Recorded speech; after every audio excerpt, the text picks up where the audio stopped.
All right, so section 10.2, we're going to be finding ratio values of a triangle. I mentioned before I started the recording, these are right triangle problems. So they're like the easier type problems that have to do with triangles. If we have like different types of triangles with different angles, it can be a little different. You might need different formulas. But we're going to use some of the stuff that you guys might already remember from before. So first thing we're going to be using is the Pythagorean theorem.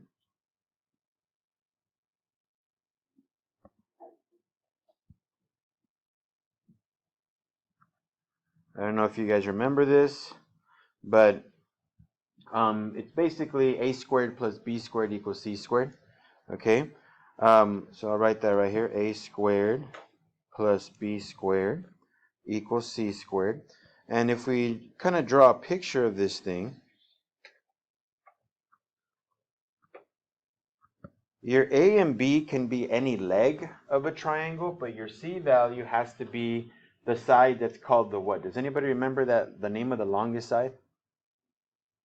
Yeah, the hypotenuse, right? So C always has to be the longest side, okay, the hypotenuse. Now, sometimes people say, well, I don't know what the longest side is because they only gave me like two lengths. They didn't give me the third one. How do I know which one is the longest side? The hypotenuse is always opposite the 90-degree angle. So notice there's the 90-degree angle, that little box, okay? So if you go straight out across from it, you get your hypotenuse, okay? So I'm just going to kind of write that down. C is the hypotenuse,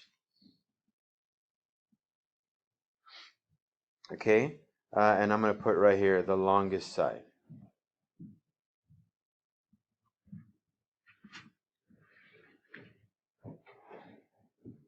Okay? A and B are just legs. So I'll put that right here. A and B are legs. Now, by definition, a triangle has three legs. Okay? Just that when it's a right triangle, then one of those legs gets a different name, and we call it the hypotenuse. Okay? So, so there are three legs, but one of them for us will be called the hypotenuse. Okay? Remember, a squared plus b squared. We square both legs and add them together, and then that equals to the hypotenuse squared. So we're going to use that to try to find missing pieces. Okay? Now, the next things that we need to know is the definitions of sine, cosine, and tangent.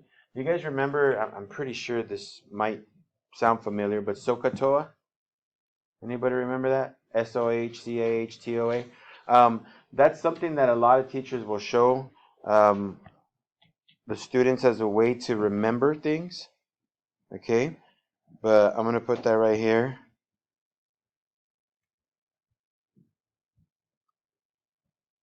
And I'll show you what that means. So it's an acronym, just so kids can remember, like SOH, sine is opposite over hypotenuse. CAH, cosine is adjacent over hypotenuse. TOA, tangent is opposite over adjacent. That's what those letters stand for. Okay? So, I'll draw a small triangle here. Now, just so you guys know, the opposite and adjacent sides, they can change depending on the angle. If the angle's like on the bottom left here, then this would be opposite. But if my angle was over here, then this would be opposite. By the way, the red one I'm going to erase just so you know. Okay, but notice, opposite to this angle, the black one, is straight across, right? But if the angle is the red one, then the opposite side is on the bottom, not on the right side. Okay? So the angles can decide where opposite and adjacent are, okay? But hypotenuse never changes. It's always going to be opposite the 90. So it doesn't matter where I put the angle value, the hypotenuse will always stay the same. Okay, so let me just kind of erase this part, like I said, because I'm just trying to do a generic thing right now. So this is going to be adjacent and hypotenuse. Remember, adjacent means next to, okay?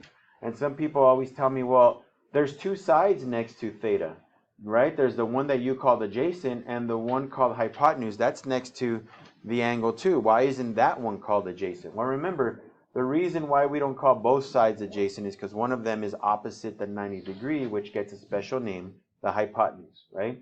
But we have opposite, we have adjacent, and we have hypotenuse.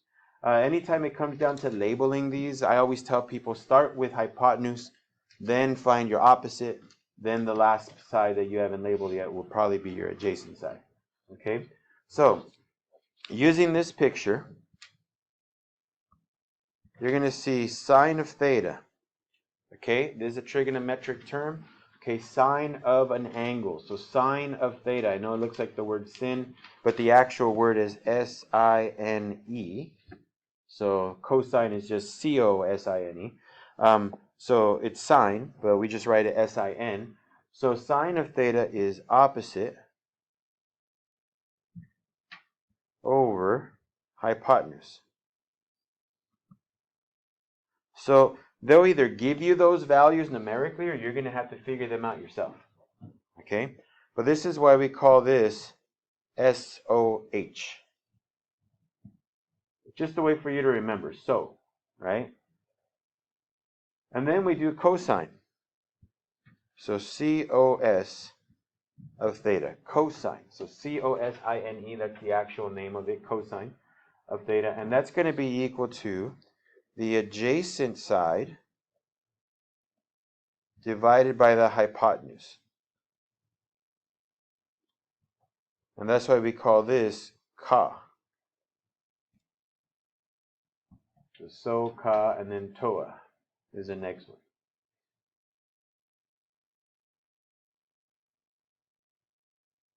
So sine, cosine, and tangent. There's actually three more. There's secant, cosecant, and cotangent, but we don't do those. We just do the main three. So tangent of theta is opposite over adjacent. I know this sounds like a lot of information, but it's not terrible, okay? Like I said, most of these lessons that we're going to do, the next three, should be relatively easy. You just need to know the definitions. But once you got the definitions, you should be okay. So whenever you hear teachers say like SOHCAHTOA, that's what they're talking about. Your right triangles, you have a sine, cosine, and tangent function. You can figure out angles, you can figure out sides, all that stuff using either the Pythagorean theorem or this type of stuff here. Right? So, two things that you guys have to know are the Pythagorean theorem, a squared plus b squared equals c squared. Okay, remember c is always the hypotenuse, which is the longest side. A and B are just the legs. It doesn't matter which one is A and which one is B. It can be the medium size can be A, the shortest can be A. Who cares? As long as A is not the longest side, because that's the hypotenuse. That's reserved just for the hypotenuse.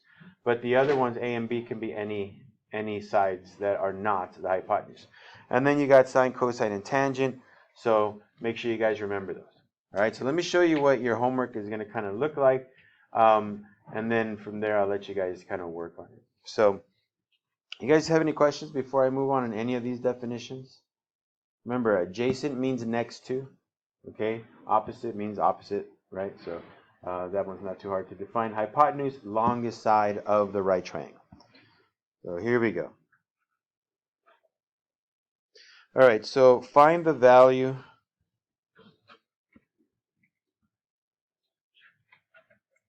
of the trig function indicated.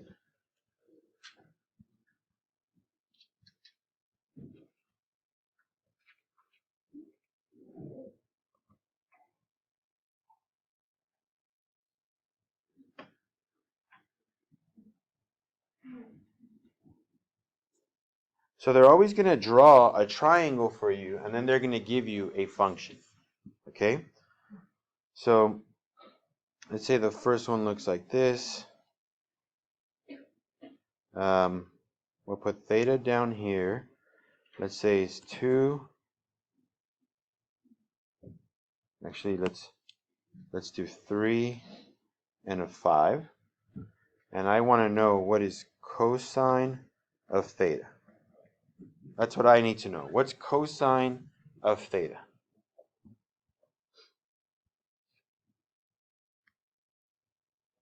All right. So cosine of theta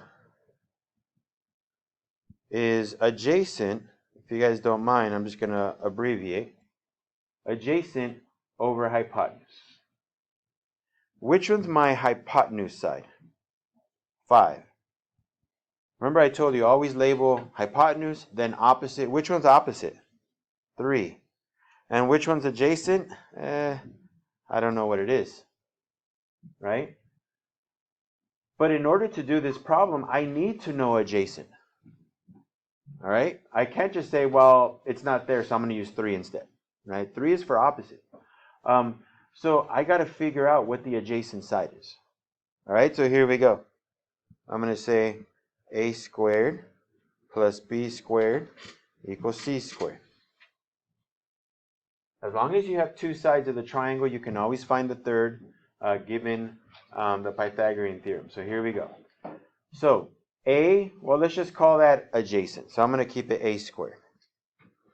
B will be my other leg, which is going to be 3 squared, equals to c, which will be 5 squared. A squared plus 9 is 25. If I subtract 9 from 25, how much do I get? 16. And what do I do to get rid of a square? I square root, right? So I'm going to take the square root of 16. So a is equal to what? 4. So I can put my number 4 right there. So what's cosine of theta then? Say it again, 4 over 5. And that's it. You're done. Okay, we're writing our answers in a rational form. Rational means, if you take the word fractional, you can erase F and a C and you get rational. Okay, so we're just looking for an answer in terms of a fraction. That's it. You don't have to say like, okay, now 4 divided by 5 is, like, don't do that. Don't give me 0.8. Just 4 over 5. That's what I want. Okay, so for all of these problems, you're probably going to have to use the Pythagorean theorem. I'm not sure if you have to do them for all, but that could happen. You're going to use the Pythagorean theorem. You're going to figure out the missing piece. And then once you know the missing piece, apply it to your definition. Okay? So let me give you another one.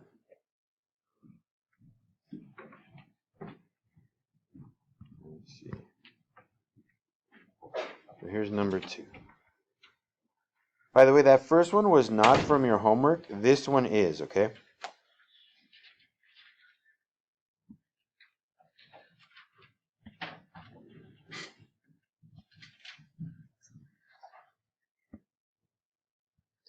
They want sine of theta. So let me give you a little bit of time to write that down.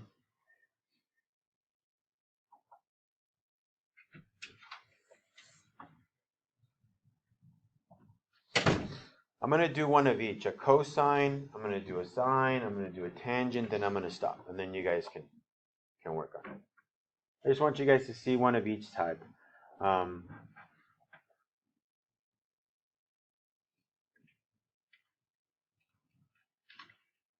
Give you a couple more seconds.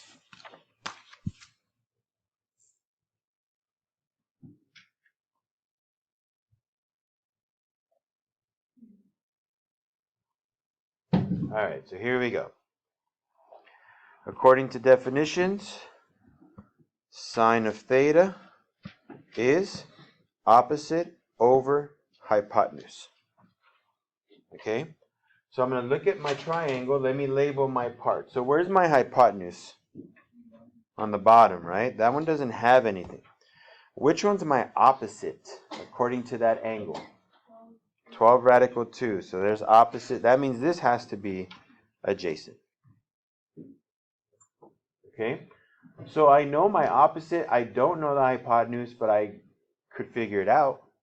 right? Because I know two other sides. As long as you know two out of the three, you can use the Pythagorean theorem. So a squared plus b squared equals c squared. We can let a be adjacent if you want. It doesn't matter. Whatever you want. So I'm just going to stay with what I did the first time. So that's going to be 6 squared plus 12 radical 2 squared equals c squared. All right. 6 squared is 36. Plus 12 radical 2 squared. Well, 12 squared is 144. And radical 2 squared is just 2. Now, of course, with your calculator, you could probably punch that in, and it'll give you the full answer. But I'm just doing this by hand. So the 12 squared becomes 144, and the radical 2 becomes a 2. I'm going to multiply those together. That's 36 plus 288 equals to c squared. So 288 plus 36, c squared is equal to, let's see, that gives me a 4, 2, so 424, sorry, 324, added too much. And if I want to get c by itself, I got to take a square root of both sides, right?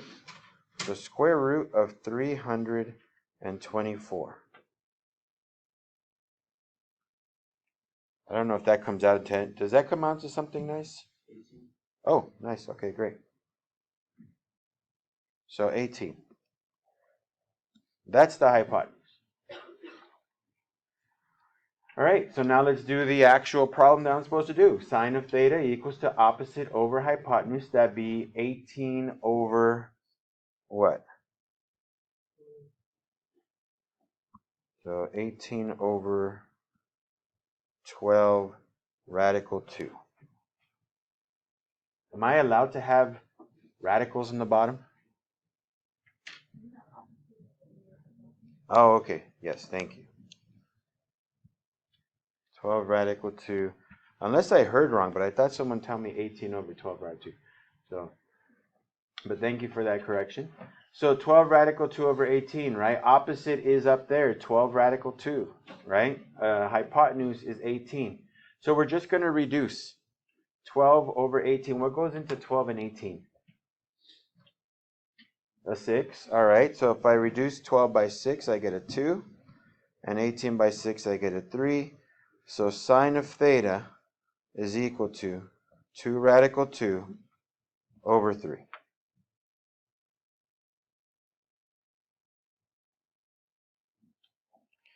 All right, so the last one, I noticed in your homework, there's some tangent problems that are really easy, like they don't require you to do any work. I won't do one of those. Let me look for a tangent problem that actually requires some work, okay?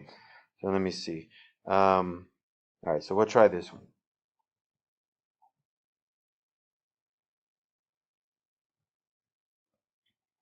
So your angle's there. This is 10, 20, and they want tangent of theta.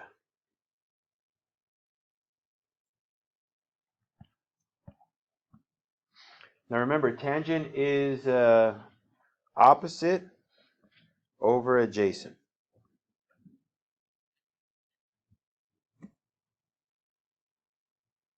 This is O over A.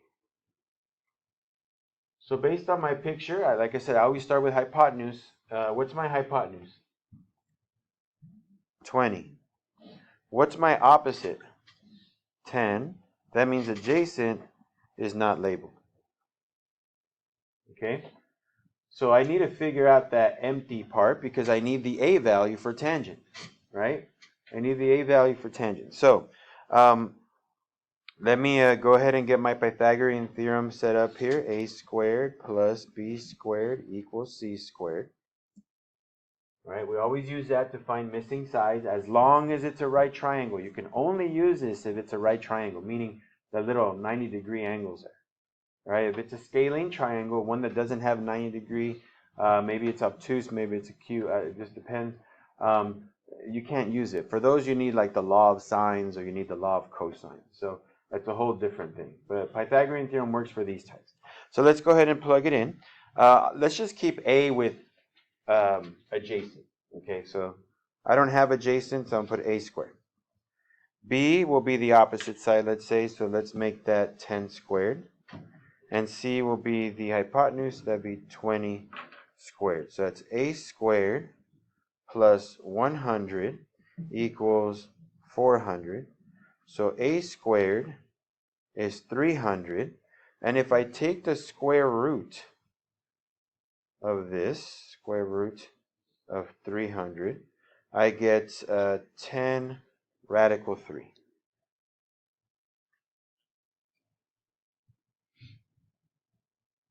Okay, because 3 times 100 is 300. The square root of 100 is 10. So 10 radical 3. All right, so let's put that into my opposite over adjacent. Let's see what happens. So tangent of theta is equal to opposite, which is 10, over adjacent, which is 10 radical 3. Now, before I do any rationalization, because I'm going to have to do that here, okay? Before I do any rationalization, I'll write the number right here for us. I can reduce 10 over 10, right? They'll cancel out. That becomes 1 and 1. So this is 1 over radical 3. How do I fix that?